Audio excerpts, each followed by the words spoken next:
Mi familia decía que yo no aportaba económicamente en casa. Cuando revisamos los gastos mensuales y mostré transferencias y pagos, nadie volvió a repetir esa acusación. Mi familia llevaba meses con la misma chingadera de que yo no aportaba nada en la casa, que según ellos yo nomás vivía ahí como garrapata mientras todos los demás se partían el lomo. Cada que podían lo repetían, a veces en forma de broma, otras en forma de reclamo directo. Al principio intenté ignorarlo porque pensé que estaban estresados o que quizá alguno entendió mal cuánto estaba poniendo yo cada mes, pero la cosa fue subiendo de tono hasta que un día, durante una comida familiar, mi mamá dijo frente a unas tías que yo era el que menos ayudaba y que les preocupaba que nunca aprendiera a ser responsable. Sentí un putazo en el estómago porque, además de ser injusto, era una mamada monumental. Yo trabajo tiempo completo en una bodega y además hago viajes de Uber los fines de semana. Literalmente pierdo mis días libres manejando para traer más dinero a la casa, y aún así se atrevieron a pintar la idea de que yo era un inútil que no hacía nada. Ese día me harté. No grité ni hice un drama. Simplemente dije que si de verdad creían que yo no aportaba, entonces revisáramos los gastos de la casa para aclararlo de una vez. Mi papá se hizo el desentendido, mis hermanos se rieron como si yo estuviera exagerando y mi mamá dijo que no hacía falta, que todos sabían cómo eran las cosas.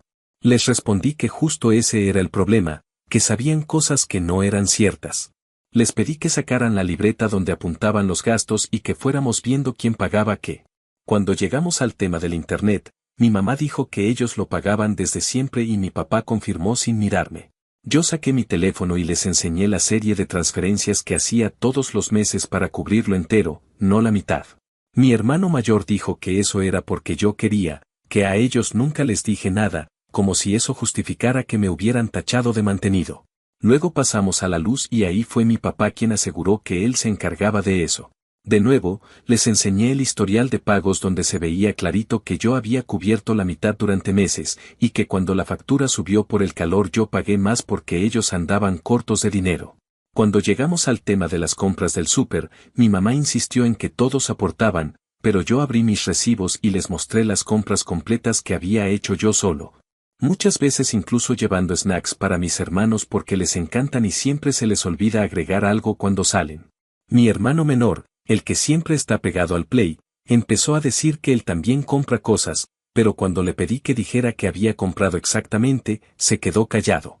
La incomodidad en el cuarto se podía cortar con cuchillo. Yo seguí, no para humillarlos, sino porque estaba hasta la madre de que inventaran. Les recordé cuando ayudé a pagar el seguro del carro de mi hermano porque si no se quedaba sin trabajo, y también cuando cubrí parte del recibo del agua porque ellos andaban gastados después del regreso a clases de mis sobrinos. Mi mamá dijo que no se acordaba, como si fuera casual olvidar una transferencia de ese tamaño. En ese momento entendí que el problema no era el dinero, sino la idea que tenían de mí. Para ellos era más fácil asumir que yo no hacía nada. Entendí también que jamás se molestaron en revisar de dónde salían los pagos mientras funcionara todo. Cuando terminé de mostrar todo, nadie dijo nada. Era como si hubieran quedado desnudos frente a un hecho que no podían negar. Mi papá dijo con la voz baja que no sabía que yo cubría tanto. Mi mamá murmuró que pensaba que mis depósitos eran más pequeños. Mis hermanos nomás miraban al suelo.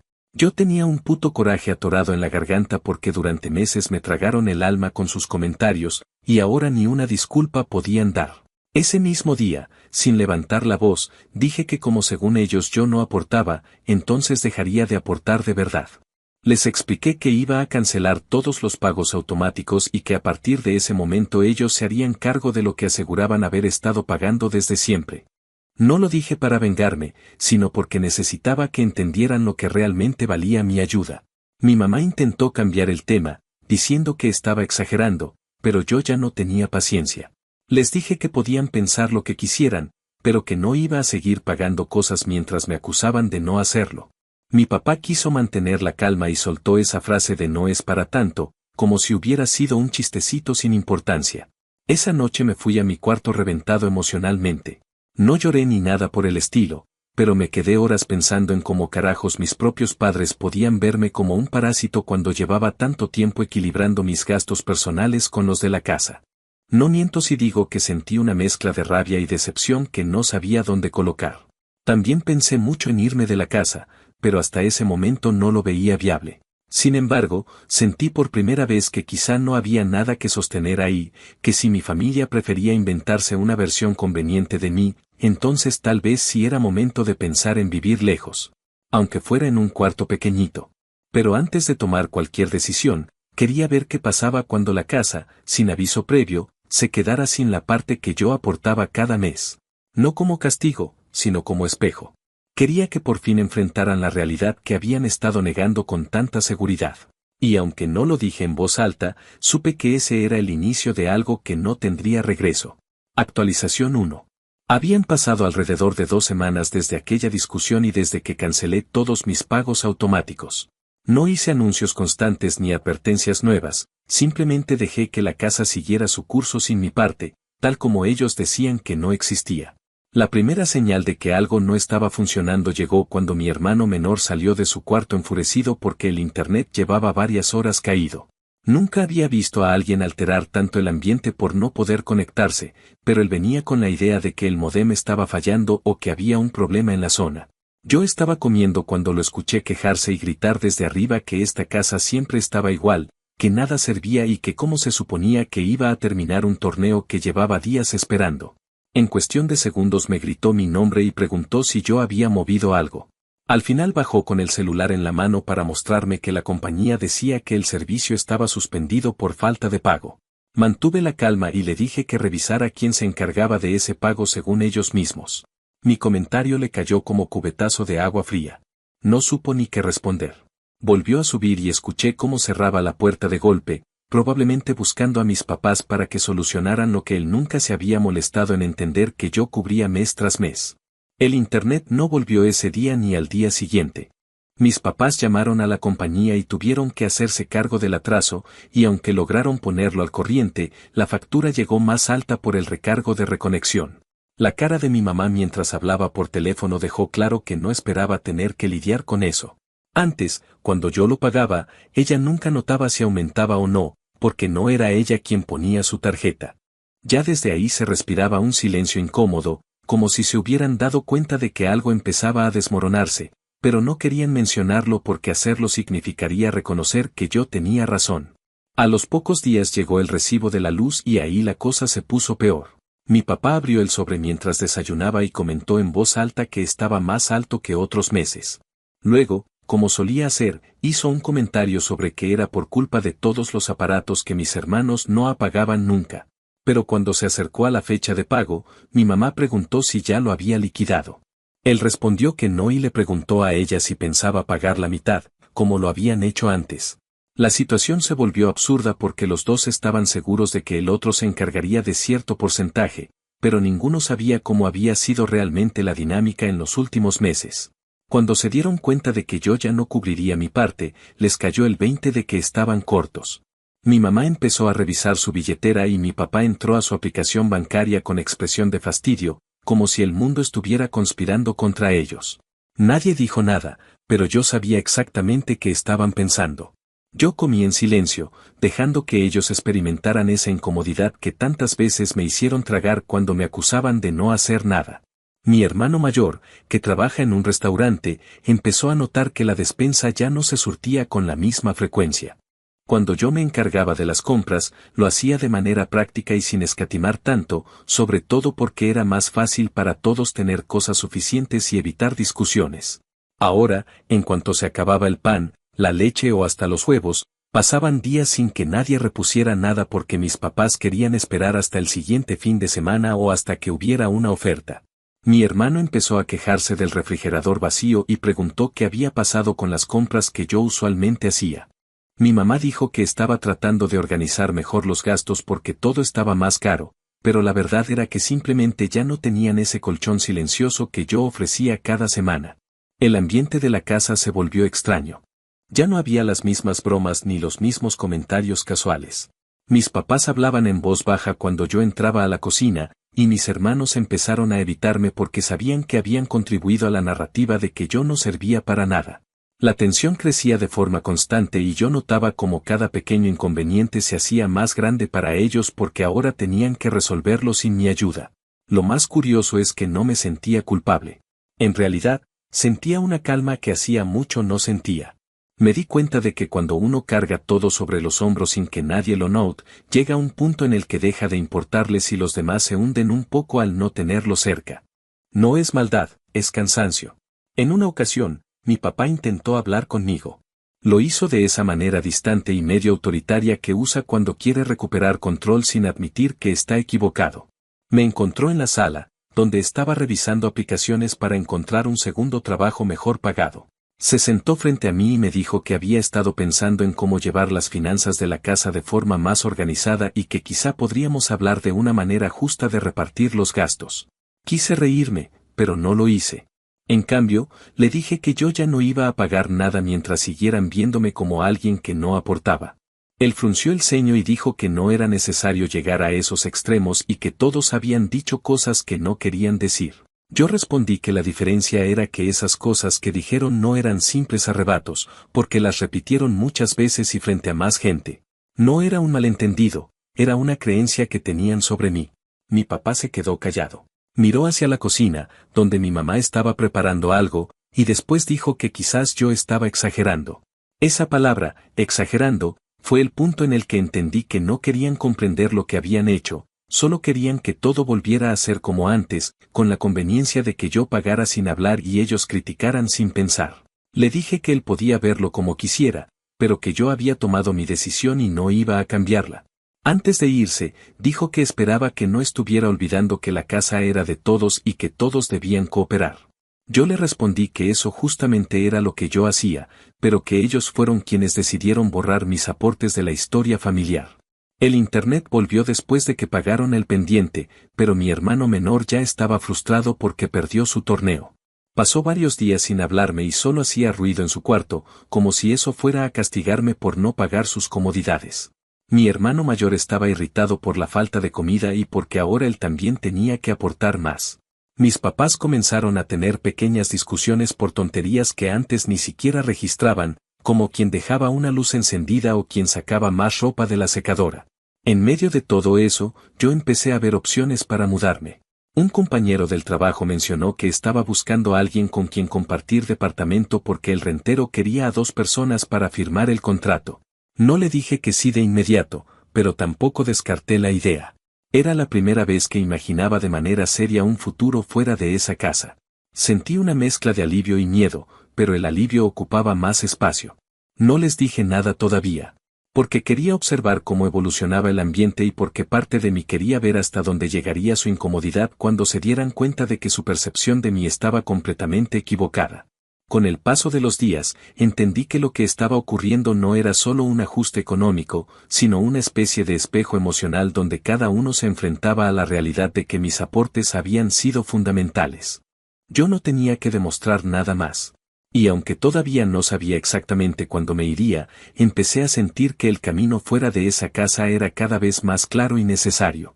En ese momento, por primera vez en años, la idea de un espacio propio dejó de ser un sueño distante y se convirtió en algo que podía tocar si nada se interponía. La casa, que antes me había parecido un espacio inevitable, empezó a sentirse como una etapa que estaba por concluir sin necesidad de dramatismo, porque las decisiones ya estaban tomadas desde que ellos eligieron no ver lo que hacía por ellos. Actualización 2. Había pasado alrededor de un mes desde que todo comenzó a desmoronarse dentro de la casa y, aunque en apariencia las cosas se habían estabilizado un poco, la tensión seguía instalada como un mueble nuevo que nadie pidió pero tampoco se podía ignorar. Ya todos habían experimentado el impacto de mi ausencia en los gastos y aunque intentaban actuar como si estuvieran manejándolo bien, la realidad era otra. Se notaba en la forma en que mis papás hablaban más bajo cuando revisaban sus cuentas, en la manera en que mis hermanos hacían preguntas a medias como si tuvieran miedo de que yo respondiera algo que los hiciera quedar mal. Y sobre todo en la falta de comodidad que antes daban por sentada y ahora les costaba mantener. Durante ese mes yo seguí cumpliendo con mis horarios, iba al trabajo, hacía mis viajes de Uber y pasaba la mayor parte del tiempo fuera de la casa para no absorber el ambiente pesado que se había creado. Me había dedicado también a platicar más seguido con mi compañero del warehouse sobre la idea del departamento, pero aún no lo confirmaba porque quería pensar bien cada paso. No quería mudarme desde el enojo, sino desde la claridad de que seguir viviendo ahí solo alimentaría un resentimiento que no me hacía bien. A mediados de ese mes hubo una conversación que terminó de empujarme hacia esa decisión. Una noche, casi a la hora de la cena, mi mamá me llamó desde la cocina con un tono que no usaba desde que yo era adolescente, como si esperara que yo obedeciera sin cuestionar. Entré y la encontré con los brazos cruzados, mirando la mesa que ella misma había puesto. Había servido para todos, excepto para mí. Me pareció extraño, aunque no sorpresivo, y me senté igual. Ella respiró hondo y dijo que quería hablar de cómo estaban las cosas en la casa. No lo dijo con suavidad ni intención de conciliar, sino con esa mezcla de reproche y autoridad que había usado cuando yo era más joven. Explicó que el ambiente se sentía tenso, que todos andaban irritados y que la casa funcionaba mejor cuando yo aportaba. Lo dijo como si lo que había pasado se redujera a algo tan simple como que decidí dejar de pagar por capricho. Yo le recordé, sin levantar la voz, que no era cuestión de querer o no querer, sino de que ellos se comportaron como si todo lo que yo hacía no existiera. Ella respondió que estaban estresados, que todos decían cosas sin pensarlo, que no imaginó que yo fuera a tomarlo tan a pecho y dejar de aportar. Yo le dije que lo tomé a pecho porque ellos lo dijeron muchas veces, no una. Y no lo dijeron frustrados, lo dijeron convencidos. Mi papá se unió a la conversación un par de minutos después y tomó asiento frente a mí. Dijo que quizás todos habíamos exagerado, que había malentendidos y que lo mejor sería que encontráramos una manera de volver a organizarnos. Entendí perfectamente lo que quería decir, esperaba que yo retomara mis pagos como antes pero ahora con una carga adicional de agradecimiento hacia ellos por permitirme hacerlo. Me quedé callado unos segundos, miré a ambos y dije que no iba a pagar nada más. Ni internet, ni luz, ni comida, ni gastos menores. No era un berrinche, era una consecuencia natural de haber sido tratado como si no valiera. No pienso sostener una estructura familiar que me niega y luego quiere que regrese con la cabeza agachada. Mi papá intentó interrumpirme, pero continué diciendo que llevaba años adaptando mis horarios, mi trabajo y mis ingresos para ayudar a todos y que aún así me habían convertido en la excusa perfecta para desahogarse con frases que sabían que me dolerían. La conversación terminó sin que llegáramos a nada concreto, solo con un silencio espeso que confirmó que ninguno estaba dispuesto a ceder. Esa noche cené fuera y pasé horas manejando sin rumbo, pensando en qué momento exacto la familia que conocía se había fracturado de tal manera. Unos días después, mi hermano mayor me encontró en el patio cuando estaba por irme al trabajo y me dijo, sin rodeos, que la casa ya no funcionaba como antes.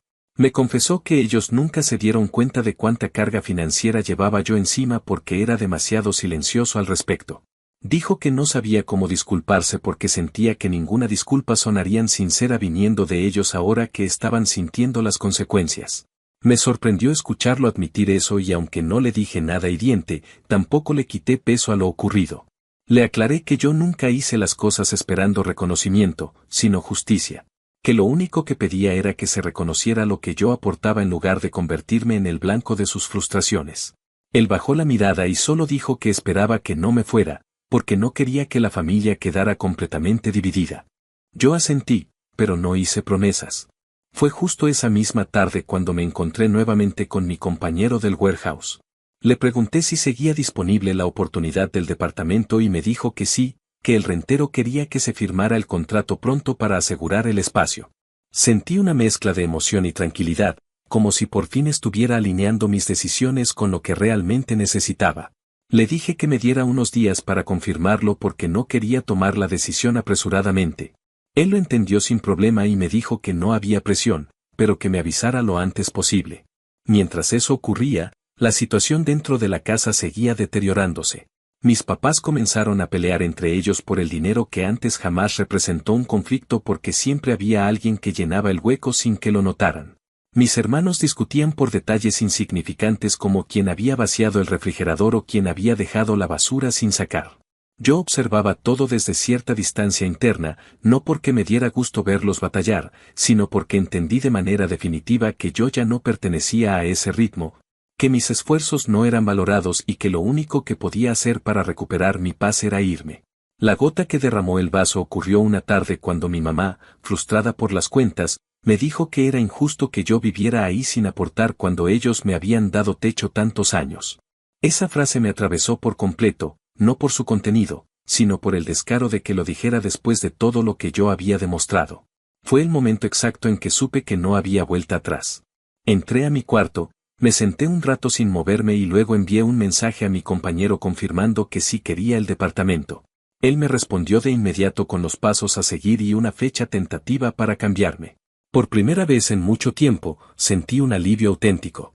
Durante los días siguientes me dediqué a arreglar mis cosas mentalmente, no físicamente, porque aún no había puesto manos a la obra para empacar. Sin embargo, noté que me comportaba distinto dentro de la casa, caminaba más ligero, hablaba menos, me involucraba menos en los problemas ajenos y más en mi futuro. Y aunque todavía no se los decía a mis papás, sabía que tarde o temprano tendría que darles la noticia. No por obligación, sino por respeto mínimo, aunque ese respeto hace semanas que no lo veía de regreso. Toda esa combinación de conversaciones fallidas, pequeñas molestias acumuladas y silencios cargados terminó por hacerme ver que mi salida no era un impulso, sino un proceso inevitable. Y aunque había cierto dolor en dejar atrás una etapa de mi vida, también había una claridad que nunca antes había sentido. Para ese momento, el departamento ya no era una idea sino un plan concreto que avanzaba sin resistencia. Y aunque ellos aún no lo sabían, yo ya había tomado una decisión definitiva sobre el rumbo que iba a tomar mi vida. Actualización final. Habían transcurrido alrededor de 3 meses desde que todo se había empezado a fracturar en la casa, y para entonces ya estaba completamente instalado en el nuevo departamento. No era un lugar lujoso ni grande, pero tenía algo que durante años no había sentido, silencio que no pesaba.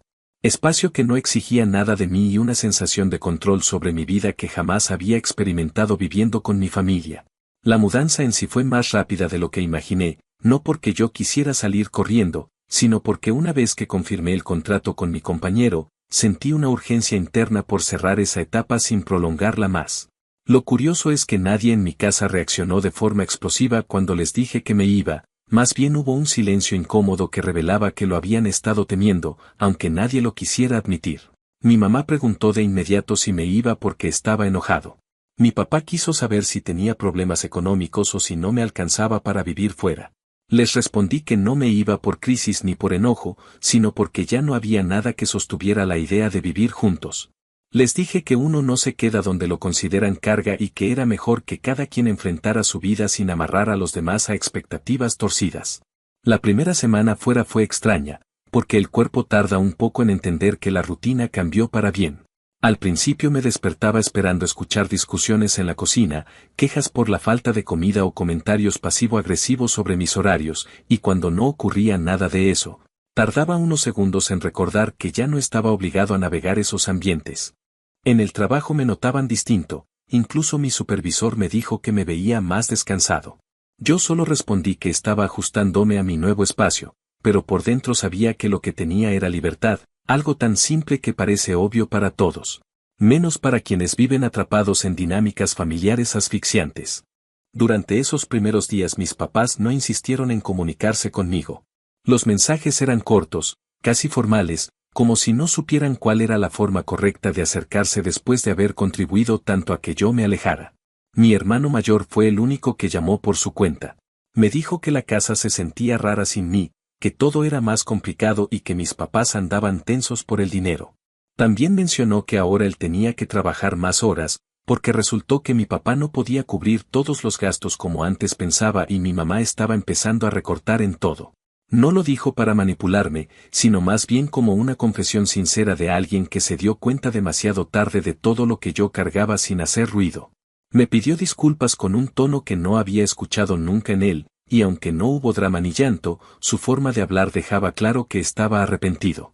Le dije que lo entendía, pero que no pensaba regresar a esa dinámica jamás.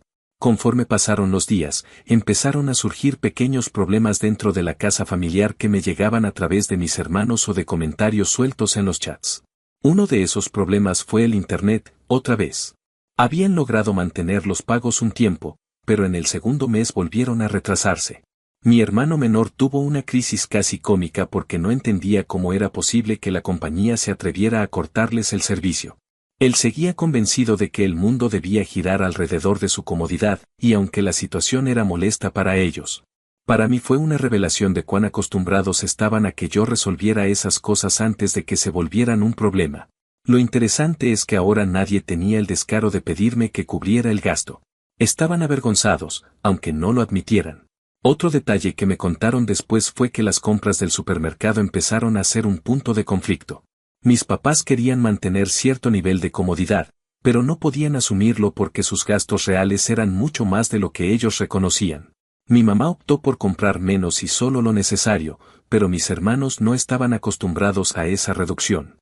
Nunca lo dijeron abiertamente, pero les dolió que las cosas que antes tenían por costumbre ahora se volvieran un lujo.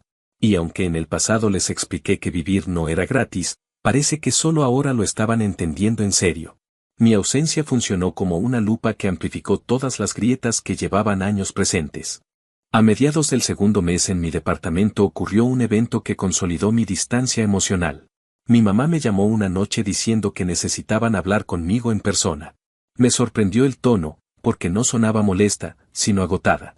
Fui al día siguiente después del trabajo, no porque quisiera volver a caer en su dinámica, sino porque quería cerrar cualquier asunto pendiente. Cuando llegué, la casa se veía distinta. No físicamente, sino en energía. Parecía un espacio donde el desgaste había ganado terreno.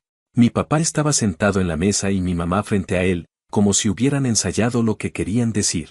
Ella comenzó explicando que todo había sido más difícil desde que me fui, que no imaginaban cuánto aportaba yo en realidad y que querían pedirme disculpas. Lo dijo sin lágrimas ni dramatismo, pero con una sinceridad que no había escuchado antes. Mi papá apenas pudo mirarme cuando agregó que entendía por qué había tomado la decisión de irme y que nunca debieron hacerme sentir menos. Tomé sus palabras con calma, aunque por dentro había una mezcla extraña entre alivio y distancia. Les dije que agradecía la disculpa, pero que no era algo que se pudiera revertir con una conversación. Les expliqué que uno puede perdonar, pero no siempre puede regresar a una situación que ya no tiene sentido. Les dije que yo estaba mejor donde estaba, que necesitaba ese espacio para crecer sin cargar expectativas injustas. Mi mamá preguntó si planeaba seguir distanciado de ellos. Le dije que no pretendía cortar la relación, pero que la convivencia diaria había sido dañina para mí y que no tenía intención de volver a vivir ahí. Ese comentario dejó claro que la conversación no era una oportunidad para convencerme de regresar, sino un cierre real. Antes de irme, mi hermano menor apareció en la cocina.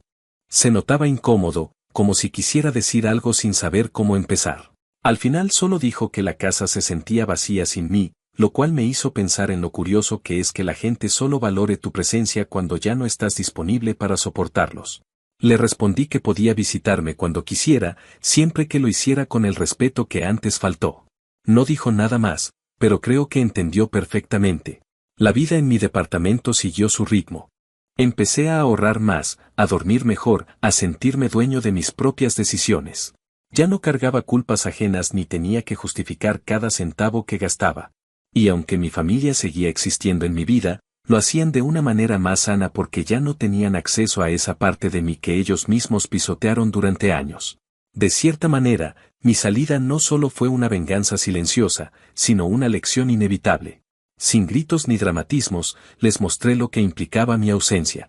Y aunque nunca lo dirán en voz alta, sé que cada día enfrentan el eco de sus propias palabras. Al final, lo más irónico de todo es que yo no necesitaba que aprendieran nada. Solo necesitaba distancia. Y al conseguirla, ellos inevitablemente aprendieron lo que se negaron a ver mientras me tenían cerca. Mi vida ahora tiene un rumbo que no depende de la aprobación de nadie, y aunque mi familia sigue siendo parte de mi historia, ya no son el centro de ella. Y esa, sin duda, ha sido la verdadera liberación.